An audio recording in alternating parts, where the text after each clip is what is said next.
Le 12 janvier 1945, le lieutenant Frank Novak regardait un autre char Sherman brûler dans la neige. Le troisième cette semaine. Les Allemands n'étaient pas de meilleurs tireurs. Ils n'utilisaient déjà pas de tactique supérieure. Ils voyaient simplement les chars américains en premier. Le vert olive contre la neige blanche pure ressortait comme des cibles sur un stand de tir. Les chars allemands peints en blanc disparaissèrent dans le paysage jusqu'à ce qu'ils soient assez proches pour tuer. Le peloton de chars de Novak avait perdu 6 équipages en 10 jours, non pas parce qu'ils combattaient mal, mais parce qu'ils étaient visibles. L'armée avait dépensé des milliards pour développer le char Sherman, le blindage, le canon, le moteur, mais personne n'avait pensé à les peindre en blanc pour l'hiver. Cette négligence tuait des hommes. Novak fixa une autre épave fumante et prit une décision qui lui vaudrait soit la cour martiale, soit une citation. Il allait voler de la peinture. Voici la véritable histoire de comment la réquisition non autorisée de badigeons blancs allemands par un commandant de char a transformé 15 Shermans visibles en prédateurs invisibles, et pourquoi le camouflage hivernal est devenu une doctrine standard, parce qu'un officier a refusé de continuer à mourir en vert olive. Avant de continuer, si vous êtes intéressé par les histoires pratiques méconnues de la Seconde Guerre mondiale, que personne n'enseigne, abonnez-vous. Ces histoires ont changé la guerre mais n'ont jamais fait partie des histoires officielles. La bataille des Ardennes en était à sa 4e semaine. Ce qui avait commencé comme une offensive surprise allemande, le 16 décembre 1944 s'était transformé en guerre d'hiver brutale, à travers la région des Ardennes en Belgique et au Luxembourg. Les forces allemandes avaient pénétré profondément dans les lignes américaines, créant un renflement dangereux dans le front allié. En janvier, l'offensive avait calé, mais les combats restaient vicieux. Le temps était impitoyable. Les températures descendaient en dessous de 0 Fahrenheit. La neige couvrait tout. La visibilité fluctuait entre terrible et impossible. Les lignes d'approvisionnement peinaient. Les soldats gelaient dans les trous de combat. Et les équipages de chars découvrirent que leurs machines de guerre soigneusement conçues avaient un défaut fatal que personne n'avait envisagé. Elles étaient de la mauvaise couleur. Le lieutenant Frank Novak commandait le 3e peloton, compagnie Baker, 3e division blindée, 5 chars Sherman, 15 membres d'équipage à pleine capacité. Au 12 janvier, il avait perdu 6 hommes tués et 4 autres blessés assez gravement pour être évacués, non pas à cause d'une puissance de feu allemande supérieure, mais parce qu'ils étaient vus en premier. Novak avait 26 ans, un étudiant en génie mécanique d'avant-guerre de l'Ohio, qui s'était enrôlé en 1942.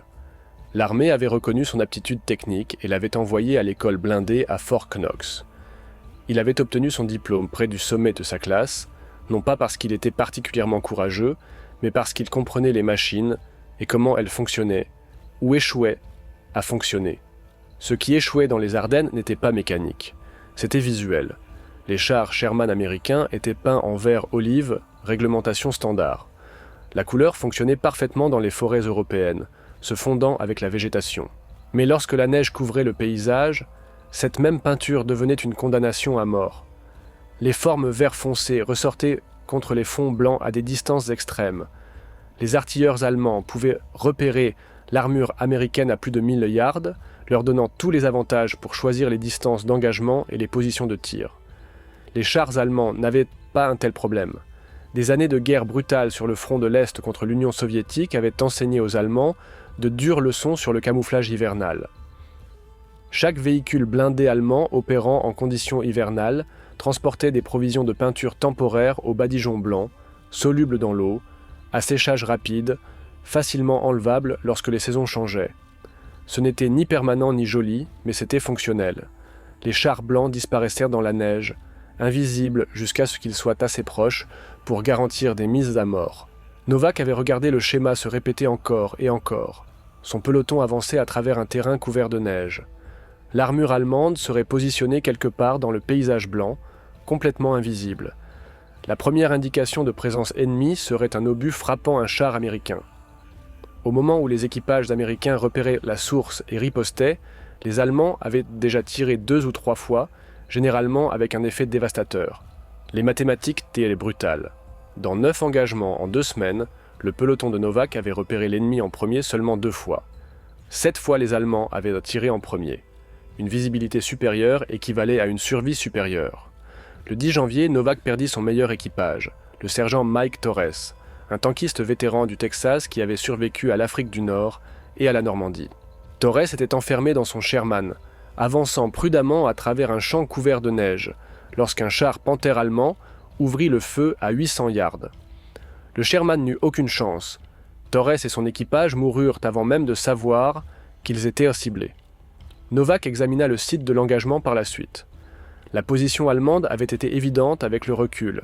Un groupe d'arbres couverts de neige avec de bonnes lignes de vue sur le champ, mais le Panther lui-même avait été invisible. Peinture blanche contre neige blanche. Torres avait regardé directement vers lui et ne l'avait jamais vu jusqu'à ce que l'obus frappe. C'est à ce moment que Novak cessa de penser au règlement et commença à penser à la survie. Il rassembla ses commandants d'équipage restants ce soir-là dans une grange gelée qu'ils avaient réquisitionnée comme poste de commandement temporaire. 4 hommes, tous épuisés, tous hantés par la perte d'amis. « Nous mourrons parce qu'ils nous voient en premier », dit Novak sans préambule. « Pas parce qu'ils tirent mieux ou manœuvrent mieux, parce que leurs chars sont blancs et les nôtres sont verts. » Son artilleur, le sergent d'état-major Paul Hendricks, hocha lentement la tête. « Camouflage allemand. Il l'utilise sur le front de l'Est depuis des années. » « Exactement. Et nous ne l'avons pas parce que personne dans la chaîne d'approvisionnement n'a pensé aux opérations hivernales. » Novak déplia une carte. Il y a 3 jours, le 1er bataillon a capturé un dépôt d'approvisionnement allemand à 2 miles à l'est. Le renseignement l'a marqué pour inventaire systématique. Ce processus prend des semaines. Qu'y a-t-il dans le dépôt ? Demanda un autre commandant. Tout. Nourriture, munitions, fournitures médicales. Novak fit une pause. Et de la peinture. Des galons de badigeon blanc. Exactement ce que les Allemands utilisent pour le camouflage hivernal. La pièce devint silencieuse. Tout le monde comprenait ce que Novak suggérait. « Monsieur, c'est de l'équipement ennemi capturé, dit prudemment Hendricks. Les règlements exigent que nous ne mourions pas stupidement, interrompit Novak. Torres est mort parce qu'un char allemand l'a vu en premier. Collins est mort parce que son Sherman ressortait comme une cible. J'ai écrit 6 lettres à la maison ce mois-ci expliquant que de bons hommes sont morts parce qu'ils étaient peints de la mauvaise couleur. Je n'en écrirai pas une 7e. Que planifiez-vous ? Novak regarda chaque homme tour à tour. Ce soir, nous allons réquisitionner 40 gallons de badigeon blanc allemand, sans autorisation, sans paperasse, sans permission. Demain matin, chaque char de ce peloton sera blanc. Et la prochaine fois que nous engagerons l'armure allemande, ce seront eux qui ne nous verront pas jusqu'à ce qu'il soit trop tard. Personne n'objecta. Ils avaient tous perdu des amis. Ils avaient tous regardé des Sherman brûlés. Si la peinture pouvait changer cela, les règlements pouvaient attendre. Novak passa la matinée suivante à faire quelque chose qui semblait morbide, mais nécessaire. Il visita chaque char américain détruit dans le secteur et documenta exactement comment chacun était mort. Pas pour le sentiment, pour les données. Il portait un carnet, mesurait les distances, examinait les angles d'impact et esquissait les positions de tir. Son équipage pensait qu'il avait perdu la tête, mais Novak était ingénieur avant d'être tankiste, et les ingénieurs résolvaient les problèmes par l'observation et le calcul. Le schéma était cohérent. Chaque Sherman carbonisé montrait les mêmes caractéristiques. Touché à portée effective maximale, premier coup tue ou dommage catastrophique. Les angles d'impact suggéraient que les Allemands avaient vu les chars américains longtemps avant d'ouvrir le feu, choisissant des positions de tir optimales. Pendant ce temps, les quelques chars allemands détruits racontaient une histoire différente. Touchés à courte portée, pris en embuscade, souvent par derrière ou sur les flancs, les Américains ne gagnaient les engagements que lorsqu'ils obtenaient une surprise complète. Novak compila ses conclusions en une analyse statistique rudimentaire. Les forces allemandes gagnaient 78% des engagements où elles tiraient en premier. Les Américains gagnaient 85% lorsqu'ils tiraient en premier. La variable n'était pas la compétence de l'équipage, la qualité du blindage ou la doctrine tactique. C'était la visibilité. Il présenta son analyse au capitaine Raymond Walsh, le commandant de compagnie, cet après-midi. Walsh écouta tout en réchauffant ses mains sur un poêle portable dans le poste de commandement de la compagnie. « Votre conclusion » demanda Walsh lorsque Novak termina. « Monsieur, nous avons besoin de camouflage hivernal immédiatement. Les Allemands l'ont. Nous ne l'avons pas. Cette asymétrie nous tue. » Walsh hocha lentement la tête. « Je suis d'accord. Je demande de la peinture d'hiver par les canaux d'approvisionnement depuis 3 semaines. La réponse est toujours la même. Non disponible. Priorité basse. Peut-être le mois prochain. Le mois prochain, la moitié de cette compagnie sera morte. Je sais cela, lieutenant, mais je ne peux pas faire apparaître de la peinture de nulle part. » Novak hésita, puis fit son pitch. « Monsieur, le dépôt allemand capturé a du badigeon blanc, probablement des dizaines de gallons. Si nous pouvions réquisitionner, arrêtez-là. » Walsh leva la main. « Ce dépôt est sous contrôle de division. Tout ce qui est capturé passe par l'évaluation du renseignement, puis l'inventaire, puis les canaux de distribution appropriés. Ce processus existe pour de bonnes raisons. Monsieur, avec respect, les bonnes raisons n'ont pas d'importance si nous sommes tous morts, avant que le processus ne soit terminé. » Walsh fixa Novak pendant un long moment.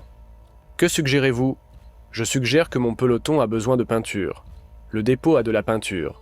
Et si j'attends les canaux officiels, j'écrirai plus de lettres à la maison expliquant que les règlements ont été suivis même si des hommes sont morts. Vous parlez d'appropriation non autorisée de matériel ennemi capturé. C'est du vol, lieutenant. Non, monsieur. C'est une adaptation tactique utilisant les ressources disponibles. » Walsh sourit presque.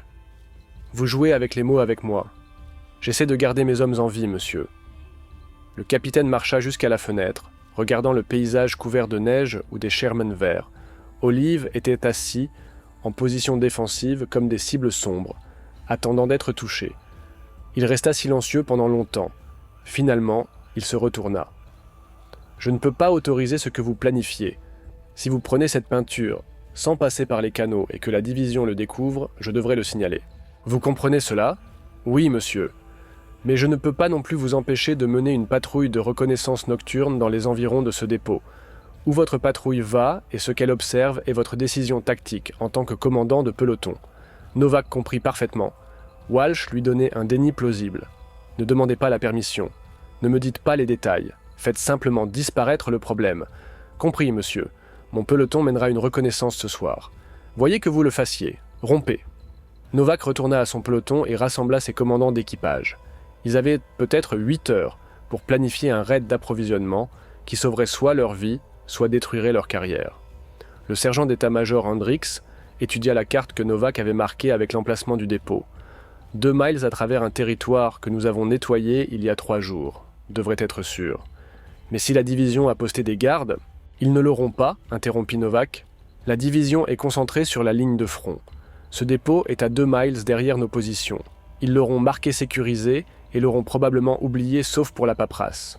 Et s'ils ne l'ont pas oublié, alors nous abandonnons et personne n'est traduit en cour martiale pour quelque chose que nous n'avons pas fait. Un autre commandant d'équipage, le lieutenant Jim Parker, posa la question pratique. De combien de peintures avons-nous besoin ? Novak avait déjà calculé cela. Chaque Sherman a environ 400 pieds carrés de surface externe. Nous ne peignons pas en dessous ou à l'intérieur, juste la coque externe et la tourelle. Le badigeon blanc couvre environ 200 pieds carrés par gallon, selon l'épaisseur d'application. Nous avons besoin d'environ 2 gallons par char. 5 chars signifie 10 gallons minimum. Vous avez dit 40 gallons.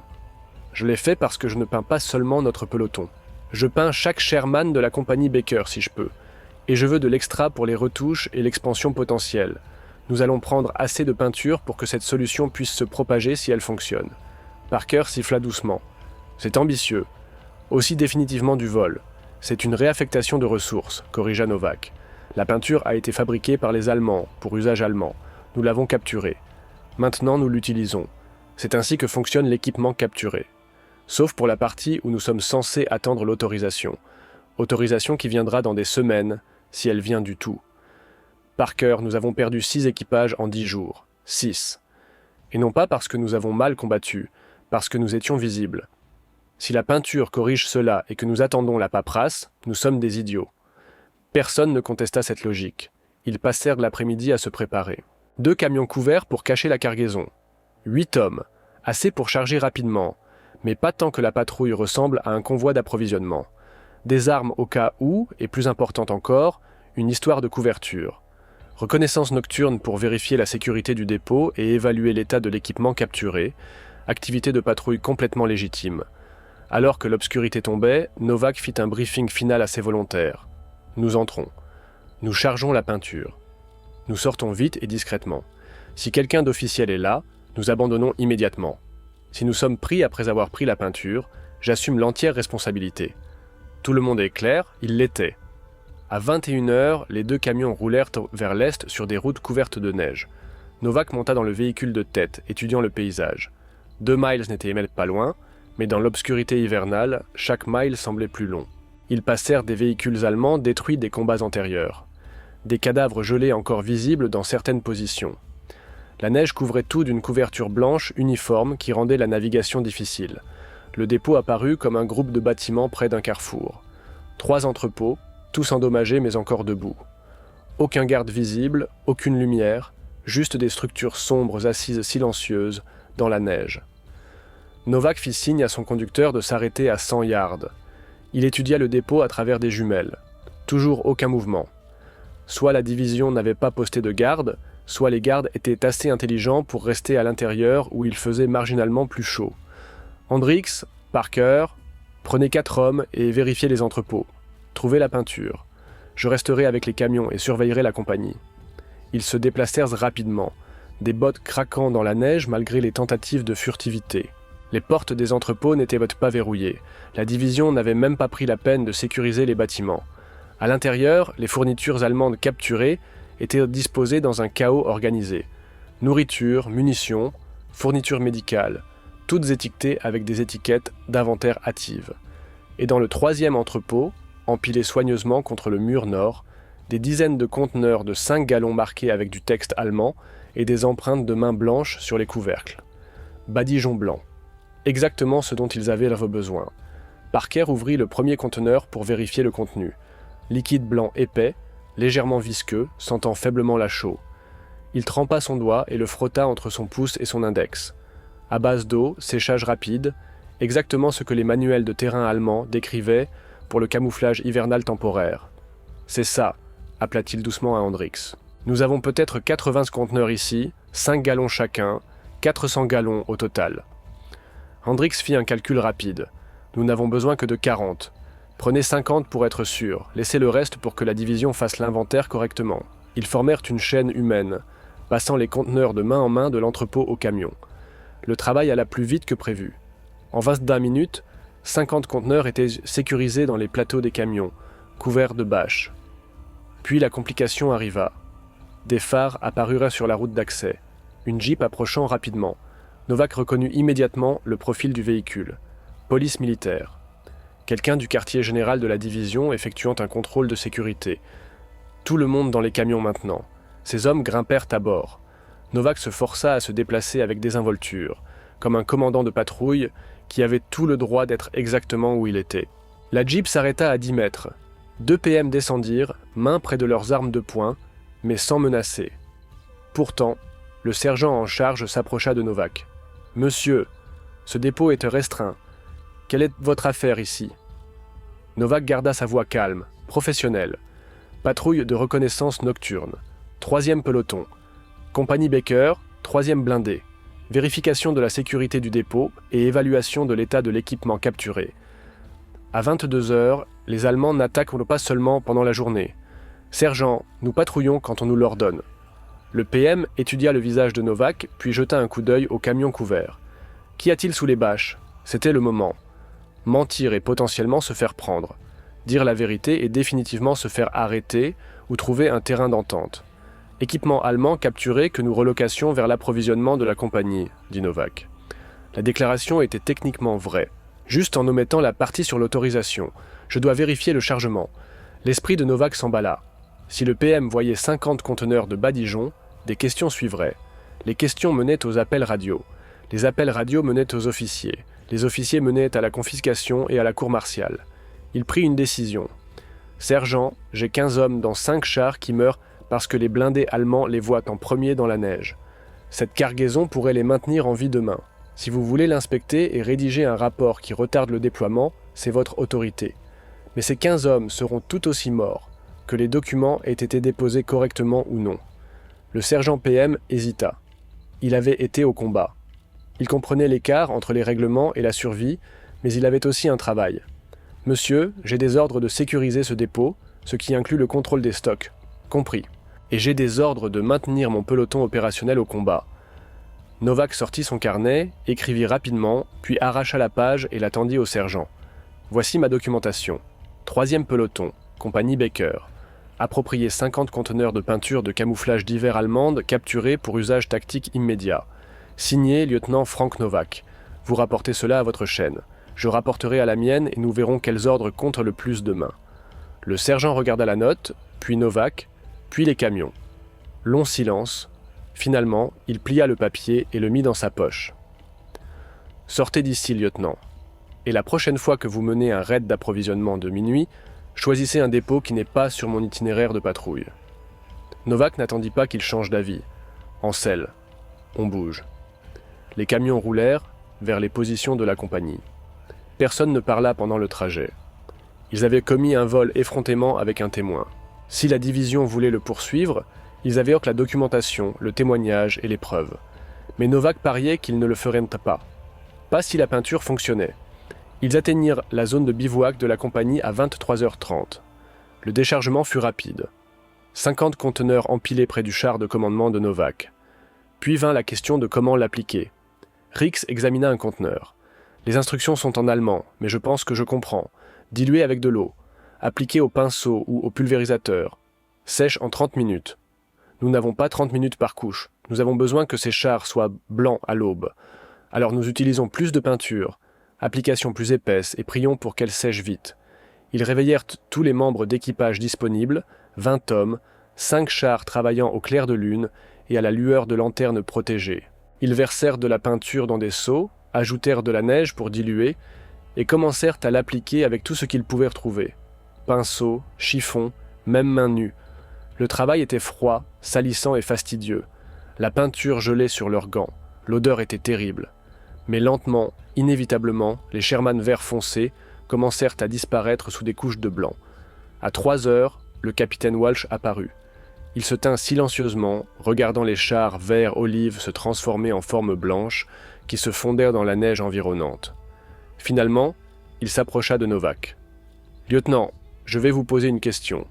Avez-vous suivi les procédures de réquisition appropriées ? » ?»« Non, monsieur.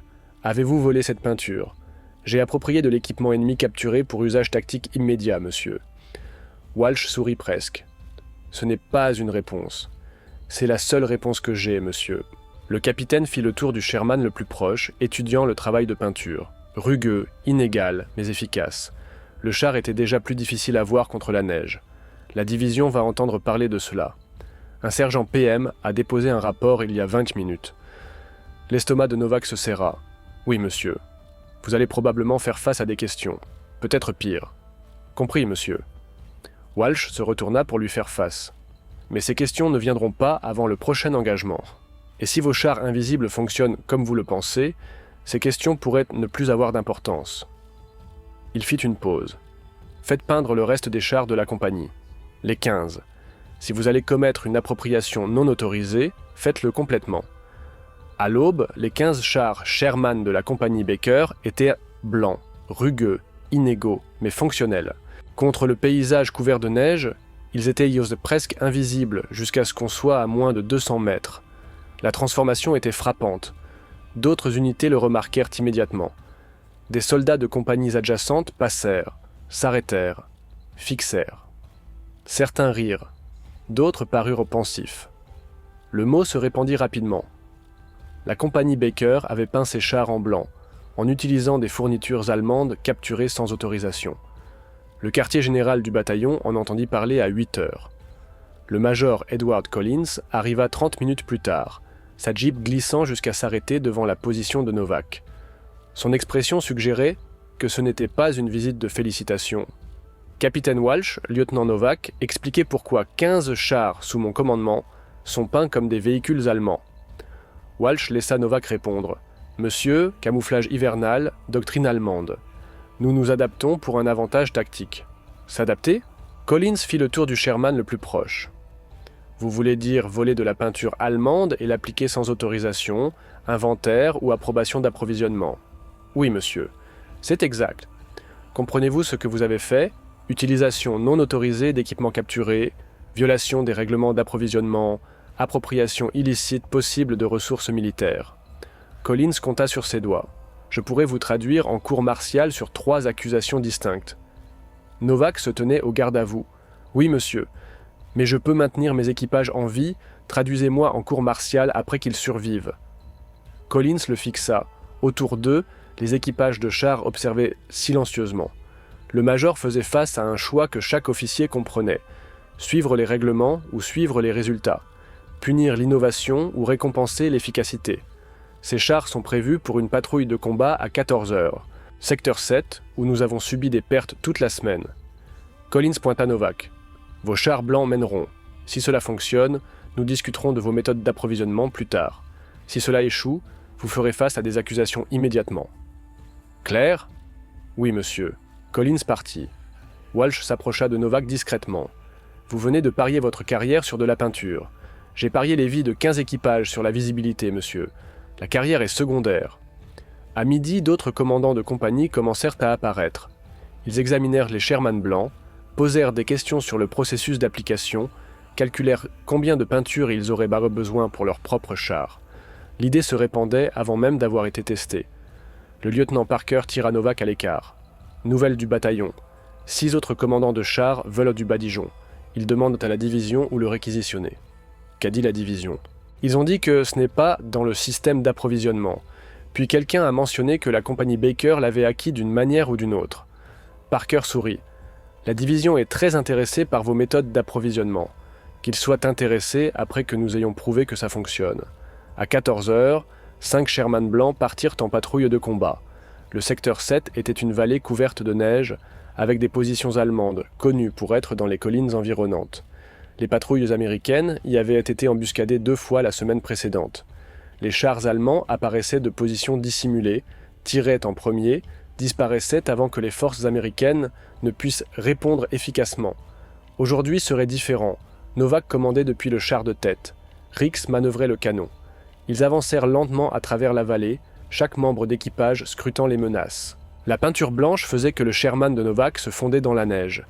De loin, ce n'était qu'une autre forme blanche dans un paysage blanc. À 15 heures, Rix repéra un mouvement. Contact, on dirait des blindés allemands. Novak balança ses jumelles à droite. Un Panzer IV allemand, également peint en blanc, se positionnait près d'une lisière d'arbres à 800 mètres. L'équipage allemand semblait concentré sur autre chose, scrutant la vallée, mais ne voyant pas les chars américains déjà présents parce que les Américains étaient invisibles. « Ne tirez pas », ordonna Novak tranquillement. « Voyons jusqu'où nous pouvons nous approcher. » Les 5 Sherman continuèrent d'avancer. 600 mètres, 500, 400. Le char allemand n'avait toujours pas réagi. Son équipage cherchait des formes vert foncé. Il ne traitait qu'au pas les formes blanches, se déplaçant dans la neige. À 300 mètres, Novak donna l'ordre. Feu. 5 canons américains parlèrent simultanément. Le Panzer allemand fut touché de plusieurs angles avant que son équipage ne réalise même qu'il était attaqué. Le char éclata en flammes, les munitions explosant en détonation secondaire. Pas de tir de riposte, pas de contre-attaque. Les Allemands ne virent jamais ce qui les tua. La radio de Novak crépita. D'autres Sherman rapportèrent des expériences similaires. Ils s'étaient approchés des positions allemandes sans être repérés. Les engagements étaient gagnés avant même de commencer vraiment. Les chars invisibles ne survivaient pas seulement, ils dominaient. Le test vint 48 heures plus tard. Les forces allemandes lancèrent une contre-attaque visant à reprendre le secteur de la vallée. Le renseignement signala 15 chars allemands avançant avec un soutien d'infanterie. C'était la plus grande formation blindée que le secteur avait vue en semaines. Le bataillon positionna la compagnie Baker directement sur le chemin de l'attaque. Les 15 Sherman blancs de Novak se répartirent dans des positions défensives, enterrés derrière des crêtes couvertes de neige. De n'importe quelle distance, ils étaient invisibles, juste des formes blanches dans un paysage blanc. Le major Collins observait depuis un poste de commandement surplombant la vallée. Il avait amené 2 colonels du quartier général de la division. Il voulait aller voir si le travail de peinture non autorisé était du génie ou un désastre. À 9h20, la colonne allemande apparut. 15 chars, principalement des Panzer IV avec 2 Panthers. L'infanterie suivait dans des half-track, formation d'attaque standard. Les Allemands avançaient avec confiance, scrutant les positions américaines. Ils ne virent rien. Novak attendit. Toute sa compagnie attendit, silencieuse, invisible, regardant les blindés allemands se rapprocher. 800 mètres, 700, 600. La colonne allemande continuait d'avancer, supposant que la vallée était dégagée ou légèrement défendue. Leur doctrine mettait l'accent sur le repérage des positions ennemies à distance maximale, l'engagement depuis un avantage défensif, mais leur doctrine supposait qu'ils verraient l'ennemi. Ils ne le virent pas. À 400 mètres, Novak donna l'ordre sur la radio de la compagnie. Toutes les unités, feu. 15 canons américains ouvrirent simultanément. La vallée éclata. Les chars allemands furent touchés de plusieurs angles, pris dans un tir croisé dévastateur qu'ils n'avaient jamais vu venir. Le Panthère de tête prit 3 obus en quelques secondes, sa tourelle complètement arrachée. 2 Panzer IV explosèrent immédiatement. D'autres tentèrent de reculer mais se heurtèrent dans la confusion. L'infanterie allemande se dispersa en essayant de trouver un abri contre des menaces qu'ils ne pouvaient identifier. Le tir de mitrailleuses traversa leur formation. Les mortiers atterrirent avec précision. Toute l'attaque allemande se dissolut dans le chaos en 90 secondes. Le tireur de Novak suivit un Panzer IV en fuite. Cible à droite, en mouvement, feu. L'obus fit mouche. Le char allemand fit une embardée. De la fumée jaillissait des écoutilles. Autour de la vallée, des scènes similaires se répétaient. Des chars américains blancs tirant depuis des positions dissimulées. Les forces allemandes incapables de localiser les cibles. Chaque avantage que les Allemands avaient exploité pendant des semaines. Visibilité supérieure, capacité de tir en premier, choix de la distance d'engagement, s'était complètement inversé. La bataille dura 11 minutes. Quand elle se termina, 13 chars allemands étaient détruits ou désactivés. 2 s'échappèrent vers leur ligne. Pertes américaines. 0 char perdu, 0 membre d'équipage tué. 3 blessés par des tirs d'armes légères d'infanterie. Collins baissa ses jumelles. L'un des colonels à côté de lui parla tranquillement. « Je n'ai jamais vu un engagement aussi unilatéral. »« Moi non plus, » admit Collins. Ils descendirent dans la vallée où le char de Novak était assis, la tourelle suivant encore les menaces potentielles. Novak descendit quand il vit les officiers supérieurs approcher. « Lieutenant Novak, le ton du colonel était neutre. Je comprends que vous avez approprié de la peinture allemande capturée sans autorisation.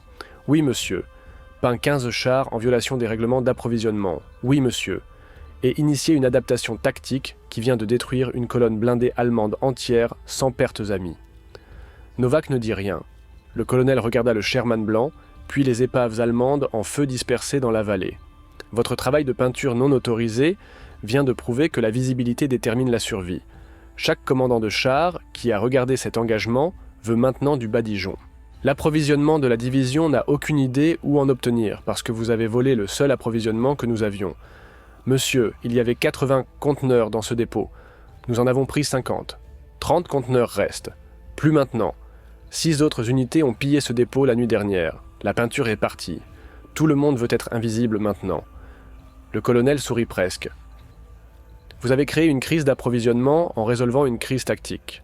Monsieur, si je peux me permettre, les positions allemandes sur tout ce front ont probablement du badigeon. Chaque fois que nous capturons un dépôt ou un dépôt de ravitaillement, nous devrions prioriser la peinture comme les munitions et le carburant. » Le colonel hocha lentement la tête. « C'est une bonne réflexion. Je ferai cette recommandation à la division. » Il fit une pause. « Vos méthodes d'appropriation étaient complètement inappropriées. Votre violation du protocole était flagrante, mais vos résultats sont indéniables. Aucune accusation ne sera déposée. Considérez ceci comme un avertissement contre de futures acquisitions d'approvisionnement non autorisées. Compris, monsieur. » Après le départ des officiers, Rix grimpa à côté de Novak. « Nous venons de gagner sans que personne ne meure. Nous avons gagné parce qu'ils ne pouvaient pas nous voir, » corrigea Novak. Même principe qui nous tuait depuis des semaines, juste inversé. Le mot se répandit plus vite que les canaux officiels ne pouvaient contrôler. Le lendemain matin, les commandants de chars de 3 divisions demandèrent du camouflage d'hiver. Certains envoyèrent des réquisitions formelles par les canaux appropriés. D'autres pillèrent simplement toute position allemande capturée qui pourrait contenir du badigeon. Les officiers d'approvisionnement de la division se retrouvèrent submergés par des demandes pour quelque chose qui n'existait pas dans l'inventaire américain. Ils envoyèrent des demandes urgentes en amont. Les équipages de chars ont besoin de peinture d'hiver. Les Allemands l'ont. Nous ne recommandons pas l'acquisition immédiate.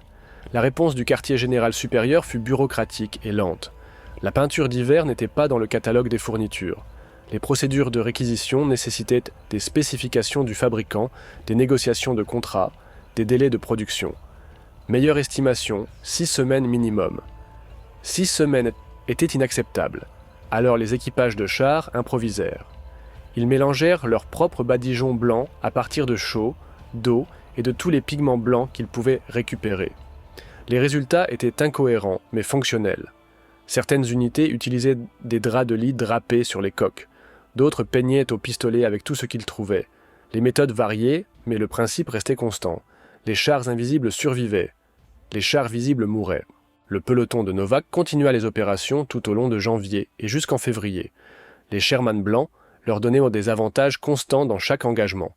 Les forces allemandes s'adaptèrent lentement, ajoutant leur propre camouflage blanc plus systématiquement, mais les Américains avaient comblé l'écart de visibilité. Le taux de perte de la compagnie Baker chuta de 70%, 0 char perdu par le feu ennemi en 4 semaines suivant l'application de la peinture. D'autres unités rapportèrent des résultats similaires, fin février. Le major Collins appela Novak au quartier général du bataillon. La division veut votre rapport après action sur l'efficacité du camouflage d'hiver. Écrivez tout. Méthode d'application, résultats d'engagement, recommandations tactiques. Rendez-le détaillé. Oui, monsieur. Puis-je demander pourquoi, Udor ? Parce que le quartier général suprême de la force expéditionnaire alliée révise la doctrine par temps froid pour l'hiver prochain. Votre travail de peinture non autorisé devient une politique officielle. Novak écrivit un rapport de 12 pages. Spécifications techniques, analyse statistique, application tactique. Il inclut des photographies de Sherman blanc dans la neige, démontrant la réduction de la visibilité. Le rapport remonta les voies hiérarchiques et disparut dans la bureaucratie militaire qui transformerait finalement l'innovation, du champ de bataille, en doctrine officielle. Si cette histoire vous a montré comment une décision non autorisée a changé la doctrine militaire, abonnez-vous. Ces leçons pratiques ont sauvé des milliers de vies, mais apparaissent rarement dans les histoires officielles. La guerre en Europe se termina le 8 mai 1945. Frank Novak était en Allemagne quand l'annonce arriva. Son peloton avait avancé à travers la Rhénanie au-delà de la frontière allemande, profondément en territoire ennemi. La peinture blanche avait disparu depuis longtemps, nettoyée quand le printemps arriva et que la neige fondit. Mais la leçon demeura. L'armée démobilisa Novak en septembre 1945. Pas de médaille pour le vol de peinture, pas de reconnaissance officielle pour l'innovation tactique, juste les documents de démobilisation standard et un billet de train pour l'Ohio. Il retourna à ses études d'ingénierie interrompues à l'Université d'État de l'Ohio. Diplômé en 1947, prit un emploi chez un fabricant de peinture automobile à Detroit, passa 30 ans à développer des revêtements industriels. Ne mentionna jamais beaucoup la guerre. Quand les gens demandaient, il disait qu'il conduisait des chars et était rentré chez lui. Sa famille découvrit son dossier de service après sa mort en 1982. Parmi ses papiers se trouvait une photographie fanée de janvier 1945. 15 chars Sherman blancs, disposés en formation à peine visible contre la neige. Au dos, quelqu'un avait écrit la compagnie Baker, le peloton invisible. Au moment de la guerre de Corée, le camouflage d'hiver était une dotation standard. Les chars américains sortaient des chaînes de montage d'usines avec des panneaux de peinture blanche amovibles. Les manuels de campagne incluaient des procédures détaillées de camouflage d'hiver. La doctrine mettait l'accent sur la gestion de la visibilité comme critique pour la guerre blindée. Aucune de la documentation officielle ne mentionnait le lieutenant Frank Novak ou le raid de minuit sur un dépôt d'approvisionnement allemand. L'innovation fut attribuée aux adaptations de terrain pendant la bataille des Ardennes. Pas de nom, pas de détails spécifiques, juste une reconnaissance que les soldats au combat avaient laissé compris quelque chose que les planificateurs n'avaient pas considéré. Les 40 gallons volés de badigeons blancs allemands s'étaient transformés en doctrine militaire officielle affectant des milliers de véhicules et des dizaines de milliers de soldats. Le vol qui aurait pu se terminer en cour martiale se termina plutôt en changement fondamental de la façon dont les armées peignaient les chars pour la guerre d'hiver. Parfois, les innovations les plus importantes ne viennent pas des laboratoires ou des comités de planification. Elles viennent d'un officier qui refusa de regarder plus d'hommes mourir en attendant une autorisation appropriée. Frank Novak n'inventa pas le camouflage d'hiver. Il le vola simplement, l'appliqua et prouva qu'il fonctionnait. Les Allemands avaient appris la leçon sur le front de l'Est. Les Américains l'apprirent dans les Ardennes. Et le prix de cette éducation fut mesuré en chars brûlés et équipages morts, jusqu'à ce qu'un commandant de chars décide que la survie importait plus que les règlements. Les chars invisibles gagnèrent. C'était la leçon.